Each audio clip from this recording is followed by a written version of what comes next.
Hello दोस्तों, स्वागत है आपका एक बार फिर से मेरे यूट्यूब चैनल मैक्सिम इन्फो में। दोस्तों आज हम रेडिएशन से जुड़ी कुछ बातों के बारे में जानेंगे और रेडिएशन से बचने के उपाय के बारे में भी जानेंगे।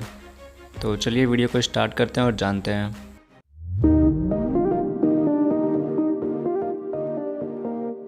दोस्तों रेडिएशन, जिसे हिंदी में विकिरण कहा जाता है, बता दें कि हमारे वातावरण में फैली एक एनर्जी होती है। ये तरंगों के रूप में चलती रहती हैं। इन तरंगों को रेडियो वेव्स भी कहते हैं। कुछ तरंगे इंसान के द्वारा बनाई गई हैं, लेकिन कुछ प्राकृतिक भी होती हैं, जैसे कि सूरज की रोशनी में रेडिएशन।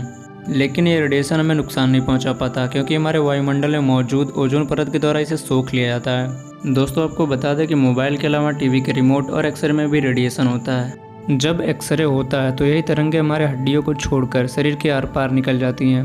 आपको बता दें कि रेडिएशन हमेशा खतरनाक नहीं होता। आजकल कैंसर जैसे रोगों के इलाज के लिए रेडिएशन थेरेपी का प्रयोग किया जाता है। इस थेरेपी में हाई वोल्टेज किरणों से कैंसर की कोशिकाओं को खत्म किया जाता है। दोस्तों आपको बता दें कि मोबाइल का इस्तेमाल करते समय हमारे शरीर में जो रेडिएशन की मात्रा जाती है उसे स्पेसिफिक एब्जॉर्प्शन रेट SAR कहा जाता है, जो ये बताता है कि हमारा शरीर कितनी मात्रा में रेडिएशन को ग्रहण कर सकता है। दोस्तों हमारे देश इंडिया में इसके लिए पहले से ही मानक तय किया गया है, जिसके मुताबिक प्रत्येक मोबाइल का स्पेसिफिक एब्जॉर्प्शन रेट 1.6 वाट पर केजी से ज़्यादा नहीं होना चाहिए, और अगर ये इससे ज़्यादा होता है तो हमारी बॉडी के लिए हानिकारक होता है।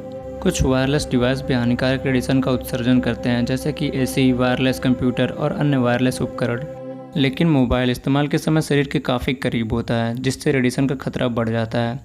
और वास्तव में सच कहा जाए तो मोबाइल रेडिएशन से पूरी तरह बचना संभव नहीं है, क्योंकि लगभग ये हर जगह मौजूद है और मोबाइल फ़ोन्स भी हमारे दैनिक जीवन का अभिन्न अंग बन चुके हैं। फिर भी हम कुछ साधारण सी सावधानियां रखकर इस खतरे को दूर रख सकते हैं। तो आइए मोबाइल के रेडिएशन से होने वाले बचाव के बारे में जानते हैं। मोबाइल से खतरनाक रेडियो एवं माइक्रोवेव रेडिएशन निकलने के कारण जहाँ तक संभव मोबाइल को अपने सिर से दूर रखें।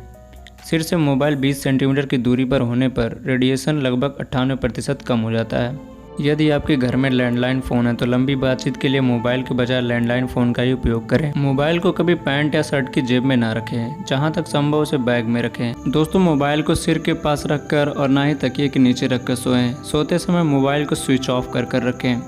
यदि आपको लगता है कि कुछ घंटों तक आपको निरंतर रूप में डेटा कनेक्टिविटी या मोबाइल इस्तेमाल करने की आवश्यकता नहीं है, तो आप इसे स्विच ऑफ कर सकते हैं, क्योंकि यह मोड सेलुलर वाईफाई और ब्लूटूथ को बंद कर देता है, जिससे रेडिएशन का खतरा काफ़ी हद तक कम हो जाता है।